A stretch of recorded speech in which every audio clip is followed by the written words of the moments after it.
At Starbound, we like to tell stories a human way, not with artificial slop or AI voices. What's HFY without humanity? So subscribe if you want to keep it that way. My name is Dan, and let's begin. Liam McConnell, universally known as Latchy to anyone who survived more than 5 minutes of his company, trudged across the quad with the resigned expression of a man who had made several questionable life choices. The September evening was pleasant enough, golden sunlight filtering through rustling leaves, the kind of peaceful campus universities use in their brochures. Latchy barely noticed. His attention was focused entirely on the styrofoam cup in his hand and the liquid disappointment it contained. "Absolute piss week," he muttered, glaring at the cup like it had personally insulted his mother. "Call this coffee? I've had stronger dishwater." The exchange program had seemed like a brilliant idea 6 months ago. Study abroad, experience American culture, expand his horizons. What they hadn't mentioned in the glossy pamphlet was that American coffee tasted like someone had whispered the word being at a cup of hot water and called it a day. Latchy had tried every cafe within walking distance of campus. They were all terrible, different varieties of terrible, but terrible nonetheless, and all charging $4 for the privilege. $4 for warm brown sadness, he muttered. He took another sip, immediately regretted it, but refused to throw it away on principle. He had paid for this disappointment, and he was going to finish it out of sheer Australian stubbornness. The campus was mostly empty at this hour. Most students were either at dinner or holed up in their dorms doing something productive. Latchy probably should have been doing something productive too. He had a paper due Friday that he hadn't even started yet, but the library's fluorescent lights gave him a headache, and his roommate Derek was currently deep into another cryptocurrency rant. Hence the walk. Hence the terrible coffee. He was halfway through wondering whether the international market on 5th Street might sell Tim Tams when the sky turned blue. Not sunset blue. Not ocean blue. This was a kind of blue that didn't exist in nature.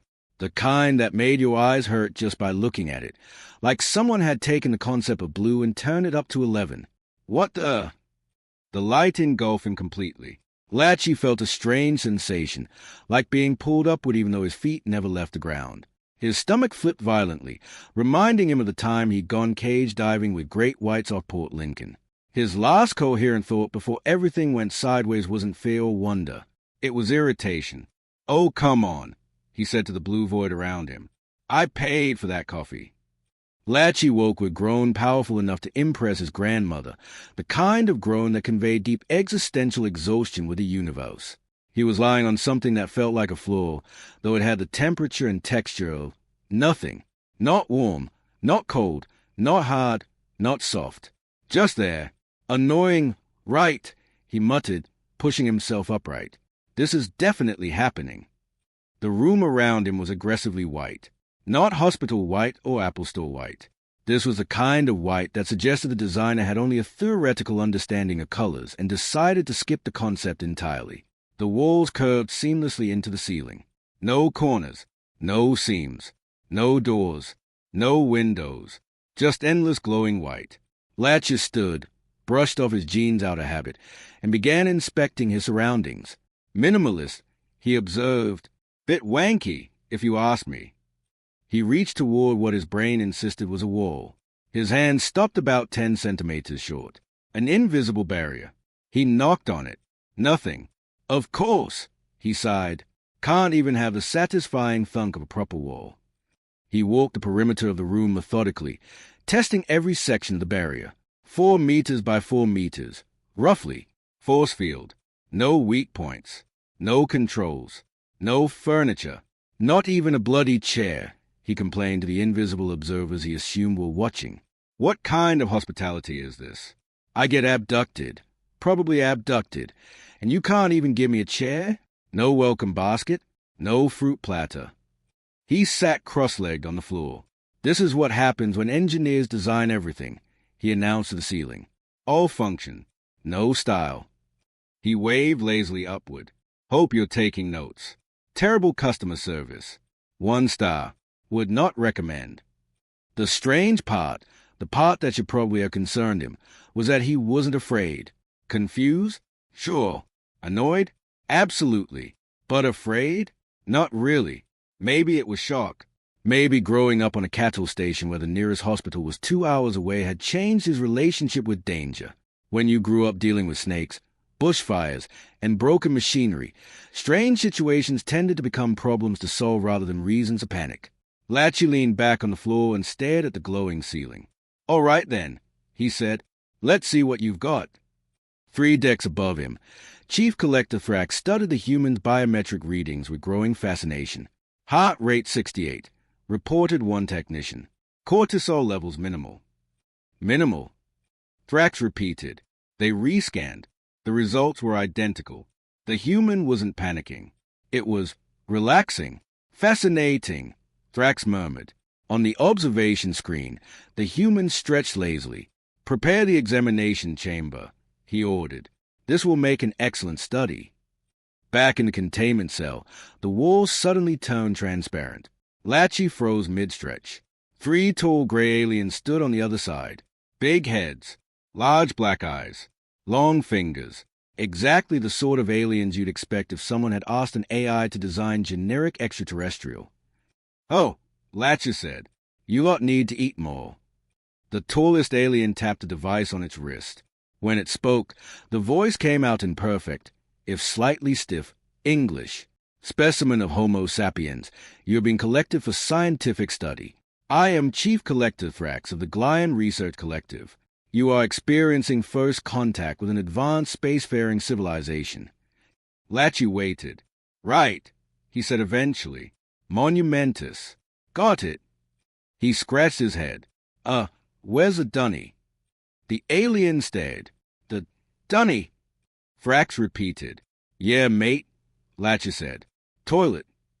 Hours later, the alarms began screaming through the alien ship, because while trying to escape his cell, Latchy accidentally shorted the containment grid and released a Category 7 predator, a massive multi-legged alien monster. The creature roared down the corridor. The Glycon crew ran in terror. Latchy looked at the chaos, looked at the monster, looked at the maintenance tool lying nearby. He picked it up thoughtfully. "Right," he said. "Probably my fault." And then the Australian engineering student went hunting.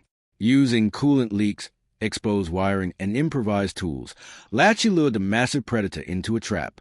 Electricity surged through the coolant puddle. The creature collapsed, stunned. Latchy tied its mandibles shut using cable and livestock knots he'd learned back home. When he finished, the terrifying alien predator looked like a badly wrapped Christmas present.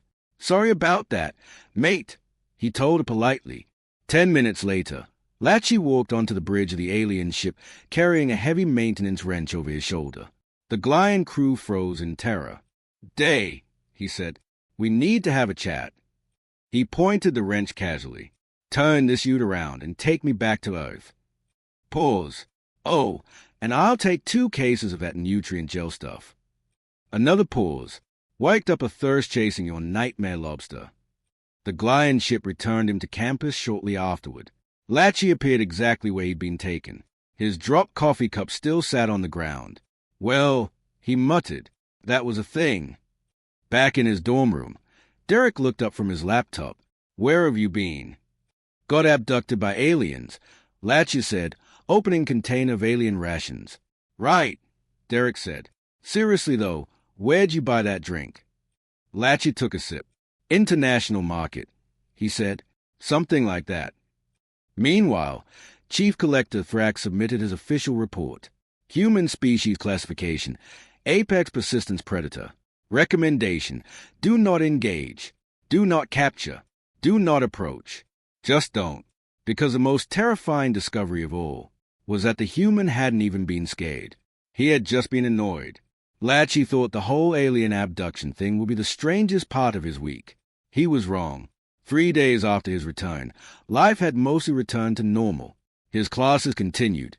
Derek still talked endlessly about cryptocurrency, and the alien nutrient gel, while deeply suspicious in both color and texture, turned out to be surprisingly effective as a meal replacement. Latchy had stacked the containers neatly in his dorm closet like emergency rations. "You sure that stuff's safe?" Derek asked one evening while watching him drink another gray pouch. "Mate, I watched a space lobster try to eat 3 aliens before breakfast," Latchy replied. "Pretty sure this is the least dangerous thing I encountered." Derek shook his head. You're still running that alien abduction joke. Latchy shrugged. Not a joke if it happened. Derek laughed and went back to staring at charts full of green and red lines. Latchy didn't argue. Trying to convince people that aliens had kidnapped you, accidentally released a monster, and then politely driven you home tended to produce the same reaction every time. He had decided it wasn't worth the effort. Still, something about the whole experience bothered him. Not the aliens themselves. Not even the skittlemore.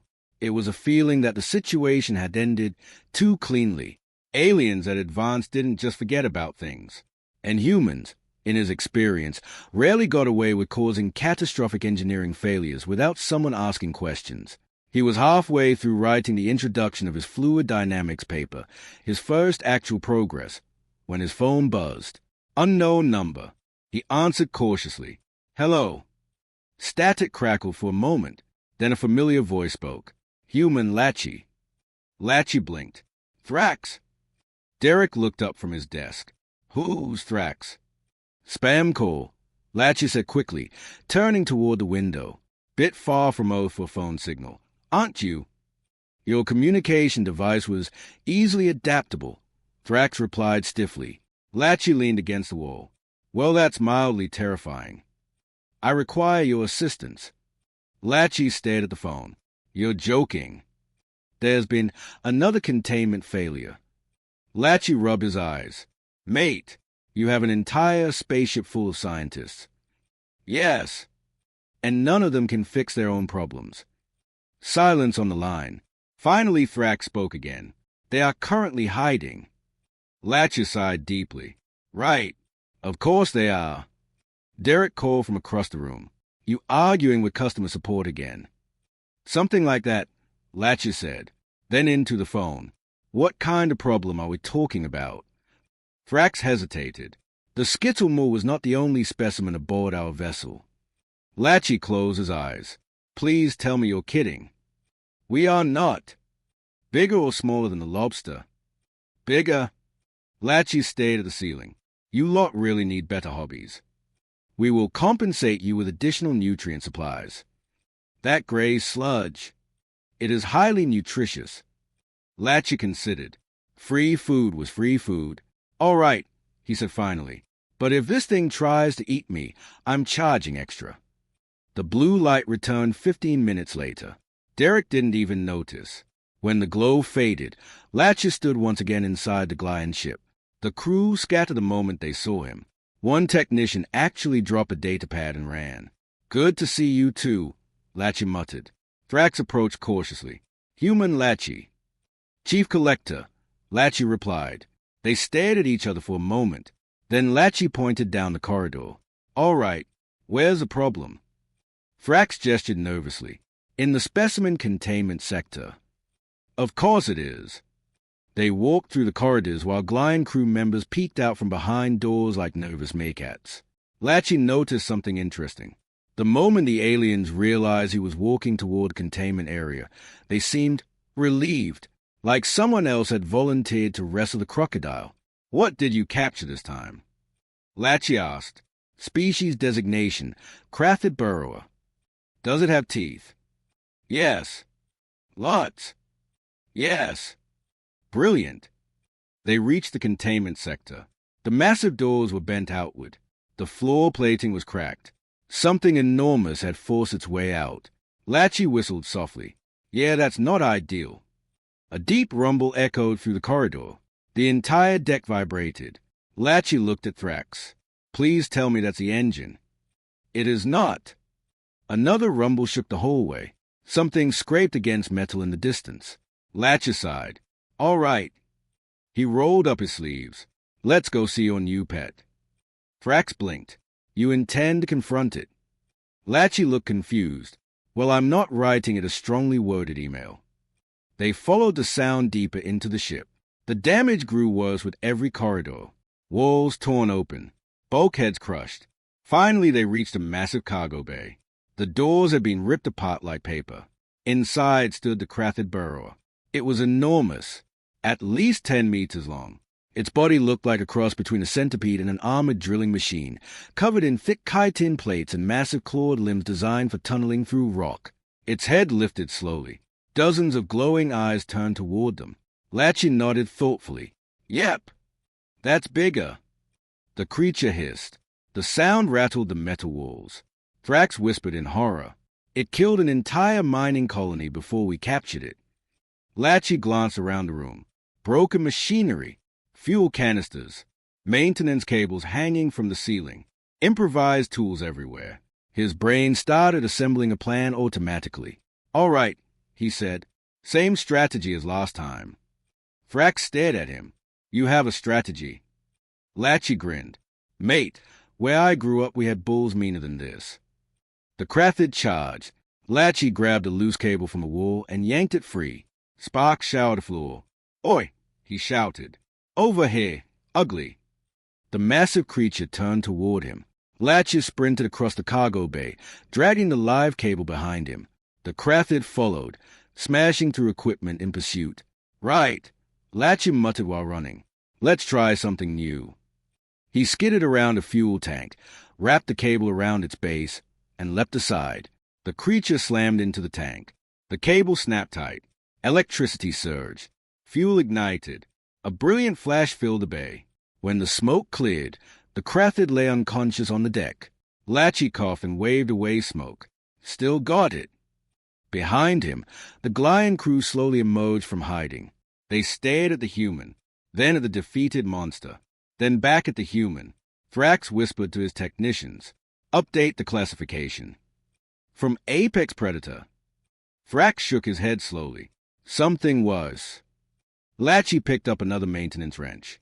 All right, he said. Now where do you keep the rope? The Krathid burrower lay smoking gently on the deck, its enormous armored body twitching every few seconds as residual electricity danced across its plates. Latchy stood with his hands on his hips, studying it like a mechanic inspecting a particularly stubborn tractor. Right, he said finally. That one's going to wake up cranky. Behind him, the Glycon crew slowly crept back into the cargo bay. They kept a safe distance from both the monster and the human. Chief Collector Thrax stepped forward cautiously. You have neutralized the threat again.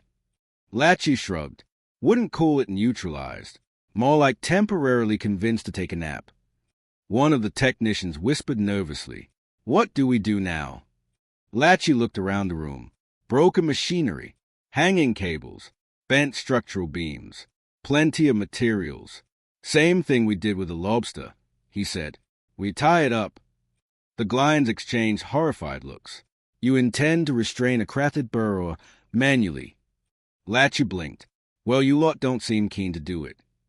No one volunteered. Latchy sighed and picked up a bundle of thick cargo cables. All right then. He walked toward the creature. Several Glycons physically backed away.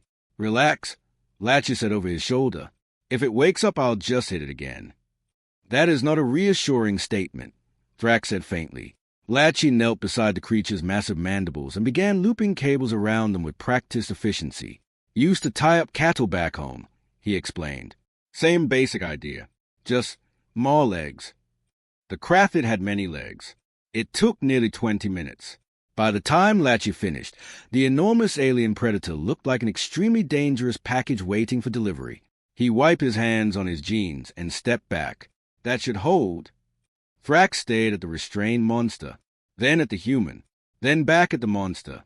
How? Latchy shrugged. Not. On the bridge, the Glycon crew gathered around the main display while Latchy sat in the captain's chair eating another pouch of nutrient gel. Not bad once you get used to it, he said. Several Glycons flinched when he spoke. Thrax stood beside the command console, reviewing the sensor logs from the cargo bay. The human engaged a Category 8 subterranean predator with improvised tools, one technician whispered. And survived, another added. Thrax rubbed his temples. We must update the human threat index. Again, the technician asked nervously. Yes. He paused. Make it higher. Latchy leaned back in the chair. You know, he said casually, you lot really shouldn't keep monsters on the same power grid as your prison cells. The bridge crew froze.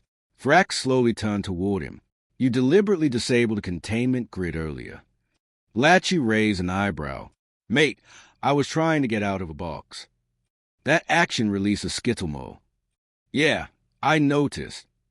Frax hesitated. Then he asked a question that had been bothering him since the incident. Human Latchy, why did you help us? Latchy looked genuinely confused. Well, it was partly my fault, wasn't it? Frax blinked. You are not hostile toward us. You abducted me, Latchy said. Yes. You locked me in a white box. Yes. You fed me gray sludge. Yes. Latchy nodded thoughtfully. Still seemed a bit harsh to let the space lobster eat you. The Glycon stared at him in stunned silence. Finally, Frax spoke again. You are a very strange species. Latchy grinned. You have no idea. Several hours later, the Glycon vessel returned to Earth orbit again. Frax stood beside Latchy near the teleport chamber. You have once again saved this vessel from catastrophic loss, he said formally. Latchy stretched his shoulders. Just doing a bit of freelance engineering. The chief collector hesitated. We would like to offer you a position. Latchy paused. A position? Yes, as a consultant. For alien monster problems. Yes. Latchy thought about it. Free interstellar travel. Unlimited alien snacks. No university essays. It was very tempting. Then his phone buzzed. A reminder notification appeared on the screen. Fluid dynamics paper, due tomorrow. Latchy sighed deeply. Mate, he said, I'd love to help, but I've got bigger problems. Frax looked alarmed. Bigger than a Category 8 predator. Latchy nodded gravely. University deadlines. The blue light returned. Moments later, Latchy stood back on the quiet campus quad. The night air was cool. Crickets chirped. His coffee cup was still sitting where he dropped it days earlier. He picked it up and stared into the empty cup. Still terrible coffee, he muttered. Back in the dorm room, Derek looked up again. You disappear for 2 hours and come back smelling like smoke, he said. Where were you? Helping some friends with pest control. Derek nodded. Faye. Latchy opened his laptop and stared at the blank document for his paper. Fluid dynamics. 2,000 words. He groaned. Across the galaxy, Chief Collector Frax finalizes updated report. Human species classification update. Persistence predator. Confirmed. Improvised tool specialist. Confirmed. Extreme environmental adaptability. Confirmed. Unpredictable behavior. Confirmed. He added one final line. Additional note. Humans may willingly confront apex predators for reasons unrelated to survival, including boredom, responsibility, or mild inconvenience. Frax stared at the report for a long time. Then he transmitted an urgent advisory to every Glycon exploration vessel in the fleet. Warning. If a human offers to help, let them. But under no circumstances should you ever make them angry. Or worse, make them curious.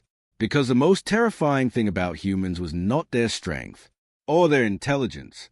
It was the fact that they treated the most dangerous situations in the galaxy like a mildly interesting engineering problem. And sometimes, like Tuesday, rocket